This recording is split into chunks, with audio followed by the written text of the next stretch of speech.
I was watching some classic progressive voice videos of drama between David Doel, myself, and Nico House. Wait. Sorry, say that again. There are progressive voice classic videos. Oh, progressive voice videos. Yeah, of course. Progressive voice started doing this shit when he was like 15 or something. Like, yeah, he's got some bangers. But like, I rewatched after the whole Tulsi thing. I rewatched some of his videos about drama that David Doel and I got into with like the Tul cells, and it was very funny. Like, we got very heated. There were a lot of videos of me and David going against the Tul cells, right? And I tried to be very kind to them. You and David going against them? I thought maybe Mike would have been a part of that group, being that he was once a Dorite himself. I was trying to be kind. I was a Bernie supporter through and through, but I was trying to be like objective and impartial. And I released a video, just a rundown of Tulsi Gabbard. I did of some of the candidates, not all of them. And then there were moments where I was critical, moments where I was fair. And then the campaign reached out to me and they were like, hey, we'd love to come on and talk about it. And then they drug their feet for a while. Finally, they tried to get me to submit questions. I wouldn't, but I said general topics that I would send to the Tulsi campaign. She did not want to talk about those topics. They included LGBTQ plus rights, Israel-Palestine, Modi in India.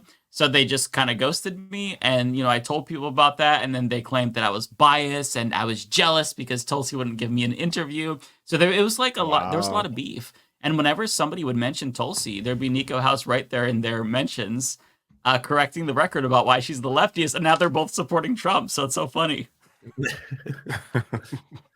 She had a long history of being anti-LGBTQ plus, though. Like, if you go to articles about like her history with her father and stuff like that, like they were very, very anti-LGBTQ plus. I mean, that's not enough. She pretended though that she had evolved past that, right? So, I know she pretended that she changed. Now she goes to rallies with Matt Walsh.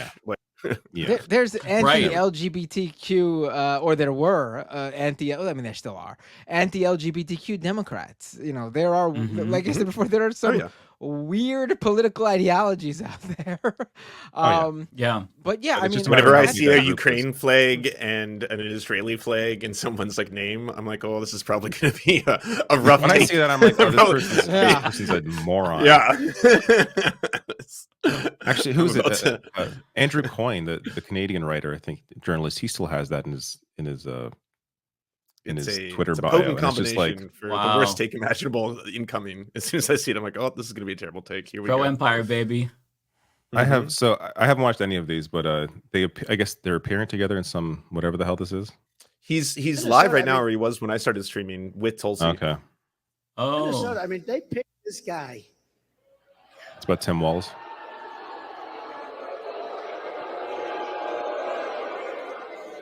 He is weird.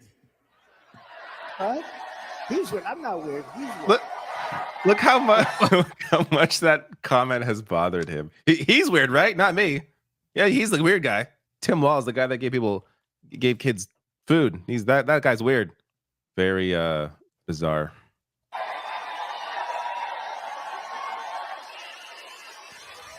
No, he's a weird guy. He's a weird dude. See, they come up with sound bites. They always have sound bites. And one of the things is that JD and I are weird. All he does is call people nicknames. So straight JD is. He lives for sound bites. He's a fucking sound bite. Why are they not sitting on the chairs? They did when I tuned in. This is weird. I'm not weird. This is just awkward. He's still going on about being weird. Not being weird. He's weird. I'm not weird. We're not weird. We're not weird at all. He's not weird. Not weird. We're not weird. We're so normal. I will tell you. But that guy is weird, don't you think?